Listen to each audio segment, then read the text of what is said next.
Bilingual study में आपका most welcome है। जी हाँ दोस्तों, क्लास 9th की हिस्ट्री का 5वां चैप्टर लेकर मैं उपस्थित हूँ। इससे पहले 4 वीडियो मैंने डाल दिया है 4 चैप्टर का। अगर आपने नहीं देखा तो लिंक डिस्क्रिप्शन में दिया हुआ है, वहाँ जा कर के आप देख सकते हैं। अगर आप DLED का एग्ज़ाम देने जा रहे हैं तो आपके लिए भी ये वीडियो काफ़ी बेनिफिशियल साबित हो सकता है, क्योंकि 9, 10th दोनों का सिलेबस उसमें पूछा जाएगा। तो 9th का जो सिलेबस है उसमें से हिस्ट्री का ये 5वां चैप्टर, इससे पहले भी 4 चैप्टर डाल दिया। अगर आपने नहीं देखा है तो ज़रूर देख लें। तो चलिए वीडियो को स्टार्ट किया जाए। वीडियो स्टार्ट करने से पहले अगर आप चैनल में नए हैं तो चैनल को सब्सक्राइब कर दें, वीडियो को लाइक कमेंट एंड शेयर करना ना भूलें, अपने दोस्तों तक शेयर करें, ठीक है। और कमेंट करके बताएं और आपको किस विषय का इस तरह का ऑब्जेक्टिव चाहिए। अगर आपको इसका PDF चाहिए तो टेलीग्राम पर जा कर के आप उसको लोड कर सकते हैं, जिसका लिंक दिया हुआ है। तो पहला क्वेश्चन जैसे कि यहाँ पर आपको स्क्रीन में दिख रहा है, क्या दिख रहा है स्क्रीन पर? पहला क्वेश्चन जो हिटलर का जन्म कहाँ हुआ था, हिटलर का जन्म कहाँ हुआ था ये पूछा जा रहा है। Option A Germany, B Italy, C Japan, D Austria. तो सही आंसर हो जाएगा ऑस्ट्रिया, ठीक है। बहुत सारे लोग जर्मनी मार देंगे क्योंकि हिटलर जो जर्मनी का चांसलर था, जर्मनी का सर्वेसर्वा था, तो ऐसा नहीं है। 1889 ईस्वी में 20 अप्रैल 1889 ईस्वी को, ठीक है, 1889 ईस्वी को ब्रनऊ में इसका जन्म हुआ था, ऑस्ट्रिया के ब्रनऊ में, याद रखिएगा। तो सही आंसर हो गया ऑप्शन डी। अगला क्वेश्चन देखते हैं क्या कह रहा है। अगले क्वेश्चन में कह रहा है नाजी पार्टी का प्रतीक चिन्ह क्या था। प्रतीक चिन्ह नाजी पार्टी का क्या था? तो सही आंसर हो जाएगा स्वास्तिक। स्वास्तिक का चिन्ह कैसा होता है? तो ये जो है आपका स्वास्तिक का चिन्ह है। तो नाजी पार्टी का ये प्रतीक चिन्ह था। अगला देखते हैं वेमर संविधान कब लागू हुआ। 3 नंबर क्वेश्चन में कह रहा है वेमर संविधान कब लागू हुआ। तो वेमर संविधान जो है 10 अगस्त 1919 ईस्वी को लागू हुआ, यानी ऑप्शन ए जो है यहाँ पर सही हो जाएगा। अगला देखते हैं हिटलर जर्मनी का चांसलर कब बना। हिटलर जर्मनी का चांसलर कब बना? तो ऑप्शन बी यहाँ बिल्कुल सही हो जाएगा। 1933 ईस्वी में। किसने बनाया थे? तो उस समय जर्मनी के जो राष्ट्रपति थे हिडेनबर्ग, उसी ने बनाया। चांसलर का मतलब होता है प्रधानमंत्री। जर्मनी में प्रधानमंत्री को चांसलर कहा जाता है। बाद में इस पद को हिटलर ने समाप्त कर दिया। एक राष्ट्र एक नेता का नारा किसने दिया था? तो एक राष्ट्र एक नेता का नारा हिटलर ने दिया। ऑप्शन बी जो है आपका बिल्कुल सही है। अगला क्वेश्चन देखते हैं। अगले क्वेश्चन में क्या कह रहा है। अगले क्वेश्चन में हिटलर ने जर्मनी में किस प्रकार के राज्य की स्थापना की। जर्मनी में किस प्रकार के राज्य की स्थापना की? तो 6 का सही आंसर हो जाएगा सर्वाधिकारवादी, यानी ऑप्शन ए जो है आपका बिल्कुल सही है। अगला देखते हैं नाजीवाद किस सिद्धांत का विरोधी था। यहाँ विरोधी पूछ रहा, नाजीवाद किस सिद्धांत का विरोधी था। तो सही आंसर हो जाएगा समाजवाद सिद्धांत का ये विरोधी था। ऑप्शन सी बिल्कुल सही है। नाजी पार्टी का संबंध किस देश से था। तो नाजी पार्टी कहाँ थी? जर्मनी में। ऑप्शन ए जो है, किसने इसका स्थापित किया था? तो हिटलर ने। ऑप्शन ए बिल्कुल सही है। आयरन क्रॉस क्या था? तो आयरन क्रॉस जो था ये क्या था? सही आंसर हो जाएगा जर्मनी का वीरता पुरस्कार सैनिकों को दिया जाता था, आयरन क्रॉस, जो हिटलर को भी मिला था। निम्नलिखित में नाजीवाद किसका समर्थक था? तो नाजीवाद जो था यह राज्य की सर्वोच्चता के सिद्धांत का, यानी ऑप्शन सी जो है आपका बिल्कुल सही है। अगला नाजीवाद का सर्वप्रथम उदय कहाँ हुआ था। नाजीवाद का उदय हिटलर ने जर्मनी में किया, यानी ऑप्शन ए जो है बिल्कुल सही है। अगला क्वेश्चन देखते हैं क्या कह रहा है। नाजी पार्टी का झंडा किस रंग का था। तो झंडा किस रंग का था? तो लाल रंग का झंडा था, यानी ऑप्शन ए जो है आपका बिल्कुल सही है। अगले क्वेश्चन में पूछ रहा है कि हिटलर ने चेकोस्लोवाकिया पर किस वर्ष अधिकार किया। तो हिटलर ने चेकोस्लोवाकिया पर 1939 ईस्वी में अधिकार कर लिया संपूर्ण रूप से। पहले सुडेटलैंड में ये इसको कब्जा करता है, फिर उसके बाद जाके पूरे चेकोस्लोवाकिया को कब्जा कर लेता है। अगला देखते हैं हिटलर ने आर्थिक स्थिति सुधारने के लिए किसे अर्थ मंत्री या आर्थिक मंत्री किसे नियुक्त किया। तो ठीक है, वित्त मंत्री भी कह सकते हैं इसको। तो 14 का सही आंसर आपका हो जाएगा बी, हयालमार और हयालमार साख्त को, यानी ऑप्शन बी जो है आपका बिल्कुल सही है। अगला देखते हैं जनरल फ्रांको कहाँ का शासक था। तो जनरल फ्रांको जो है ये स्पेन का शासक था, यानी ऑप्शन ए जो है बिल्कुल सही है। वीडियो को लाइक जरूर कर दें एक बार आप लोग। PDF चाहिए तो डिस्क्रिप्शन में लिंक है टेलीग्राम का, वहाँ से जा कर के टेलीग्राम से लोड कर सकते हैं।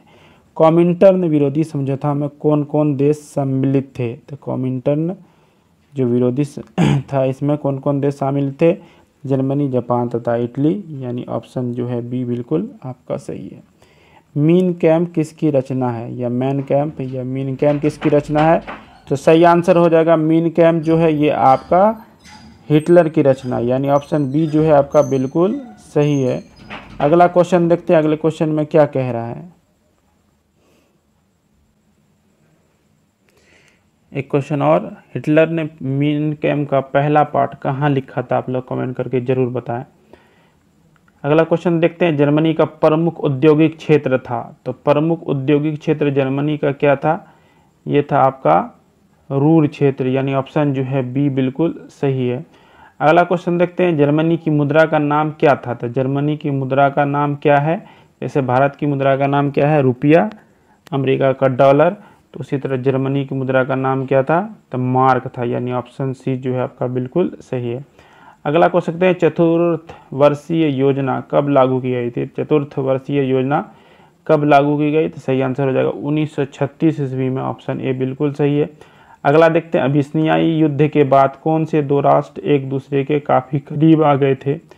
काफ़ी करीब आ गए, कब आ गए?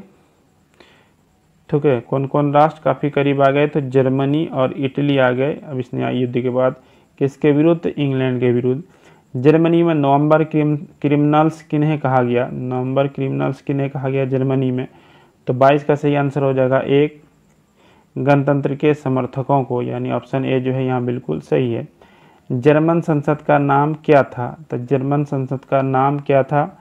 सही आंसर हो जाएगा राइखस्टाग, ऑप्शन बी जो है आपका बिल्कुल सही है।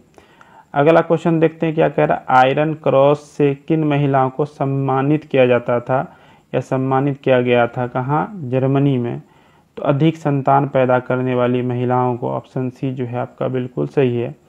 हिटलर ने पोलैंड पर कब आक्रमण किया? हिटलर ने पोलैंड पर आक्रमण किया जिसके साथ द्वितीय विश्व युद्ध आरंभ हुआ। तो कब किया था आक्रमण? 1 सितंबर 1939 ईस्वी को, यानी 1939 को। अगला देखते हैं, कितने वर्ष आयु के बच्चों को जंग वोक याद रखिएगा नामक संस्था में भर्ती किया जाता था? तो सही आंसर क्या आ जाएगा? 10 वर्ष से ऊपर तथा 14 वर्ष से कम, यानी ऑप्शन ए जो है आपका बिल्कुल सही है। अगला क्वेश्चन देखते हैं, जर्मन युवा संगठन किस वर्ष कायम किया गया? तो जर्मन युवा संगठन जो है आपका किस वर्ष कायम किया गया? 1926 में, यानी ऑप्शन सी जो है आपका बिल्कुल सही है। गेस्टापो क्या था? तो गेस्टापो जो था ये क्या था? गुप्तचर पुलिस दल, यानी जो छिप के काम करता था। ऑप्शन ए जो है बिल्कुल सही है। हिटलर की प्रजातीय नीति के विशेष शिकार कौन बने? तो सबसे अधिक शिकार कौन बने? यहूदी लोग शिकार बने, ऑप्शन बी जो है बिल्कुल सही है। अगला देखते हैं, हिटलर का प्रचार मंत्री कौन था? तो हिटलर का प्रचार मंत्री कौन था? गोबेल्स, यानी ऑप्शन ए जो है आपका बिल्कुल सही है, प्रचार मंत्री गोबेल्स था। हिटलर ने राष्ट्रसंघ की सदस्यता कब छोड़ी? तो हिटलर ने राष्ट्रसंघ की सदस्यता कब छोड़ी? तो सही आंसर हो जाएगा बी, यानी 1933 ईस्वी में। अगला क्वेश्चन देखते हैं क्या कह रहा है, हिटलर के किस देश पर आक्रमण के परिणाम स्वरूप द्वितीय विश्व युद्ध आरंभ हुआ? तो द्वितीय विश्व युद्ध आरंभ किसके कारण हुआ? जब हिटलर ने जो पोलैंड पे 1939 ईस्वी में आक्रमण किया, उसी के साथ जो है द्वितीय विश्व युद्ध आरंभ हो गया। कितना तारीख को किया था? आप लोग कमेंट करके बताएं। हिटलर ने आत्महत्या कब की? हिटलर जो है द्वितीय विश्व युद्ध के बाद, यानी अंत समय में खुद और अपने प्रचार मंत्री व पत्नी के साथ में आत्महत्या कर लिया। टैंकर को उड़ा लिया और टैंकर के साथ आत्महत्या कर लिया। तो सही आंसर 33 का क्या हो जाएगा? अप्रैल 1945 ईस्वी में, यानी ऑप्शन डी जो है यहाँ पर बिल्कुल सही है। अगला देखते हैं क्या आ रहा है, वर्साई की संधि के तहत पोलैंड को समुद्र तक पहुँचने के लिए जर्मनी के बीचों बीच जो रास्ता दिया गया उसे क्या कहा गया? तो उस रास्ता को क्या कहा गया? तो पोलिस गलियारा कहा गया, यानी ऑप्शन सी जो है बिल्कुल सही है। रक्त एवं लौह की नीति का अवलंबन किसने किया था? तो रक्त एवं लौह की नीति का अवलंबन ये जर्मनी में सबसे पहले बिस्मार्क ने किया था। जर्मनी का एकीकरण 1871 में बिस्मार्क के नेतृत्व में हुआ था। विश्व आर्थिक मंदी कब आरंभ हुआ? तो विश्व की सबसे महानतम आर्थिक मंदी जो है ये 1929-30 में आरंभ हुआ था, यानी ऑप्शन सी जो है यहाँ बिल्कुल सही है। लोकार्नो समझौता के तहत जर्मनी को राष्ट्रसंघ की सदस्यता कब मिली? तो लोकार्नो समझौता के तहत जर्मनी को राष्ट्रसंघ की सदस्यता, हालांकि जब 1920 में राष्ट्रसंघ बना था तब जर्मनी को सदस्यता नहीं मिली थी, लेकिन लोकार्नो समझौता के तहत जर्मनी को राष्ट्रसंघ की सदस्यता मिली। तो कब मिली? 1925 ईस्वी में, यानी ऑप्शन जो है बी बिल्कुल सही है। अगला देखते हैं, जर्मन राष्ट्रपति हिडेनबर्ग की मृत्यु कब हुई? तो जर्मन राष्ट्रपति हिडेनबर्ग, जिसने अपना प्रधानमंत्री यानी चांसलर हिटलर को बनाया था, उसकी मृत्यु 1934 ईस्वी में हुई, जिसके बाद हिटलर ने गद्दी हथिया ली और प्रधानमंत्री के यानी चांसलर का पद भी समाप्त कर दिया। द इटर्नल ज्यू नामक फिल्म किस के विरुद्ध बनाई गई, या के छूट गया है, किसके विरुद्ध बनाई गई थी? तो द इटर्नल ज्यू नामक फिल्म जो है ये किसके विरुद्ध बनाई गई थी? तो यहूदियों के विरुद्ध बनाई गई थी। ऑप्शन बी जो है बिल्कुल सही है। इस फिल्म में यहूदियों को जो जर्मनी के लिए अभिशाप बताया गया था। The league of German maidens नामक संस्था किन के लिए थी? The league of German maidens नामक संस्था जो थी ये युवतियों के लिए थी, यानी ऑप्शन जो है आपका डी जो है यहाँ बिल्कुल सही है। अगला क्वेश्चन देखते हैं, चतुर्वर्षीय योजना कब लागू हुआ? तो चतुर्वर्षीय योजना जो है आपका लागू कब हुआ? तो 1936 ईस्वी में लागू होगा। ऑप्शन डी यहाँ सही हो जाएगा। अगला क्वेश्चन 42 नंबर का क्वेश्चन और आज का ये लास्ट, इसके बाद 2-3 क्वेश्चन और है। जर्मनी में वॉक्सवैगन मोटर गाड़ी किन के लिए बनाई गई थी? तो जर्मनी में वॉक्सवैगन जो है साधारण जनता के लिए बनाई गई थी। ऑप्शन ए जो है बिल्कुल सही है। हिटलर यूथ संस्था में कितने वर्ष से ऊपर के युवक को शामिल किया जाता था? कितने वर्ष से ऊपर के युवक को शामिल किया जाता है? इस क्वेश्चन का आप लोग कमेंट करके आंसर दें, ठीक है। अगले वीडियो में इसका आंसर बताया जाएगा। अगर आपने सही आंसर दिया तो आपका कमेंट को पिन अप किया जाएगा, ठीक है। तो चलते हैं, मिलते हैं अगले वीडियो में, तब तक के लिए धन्यवाद।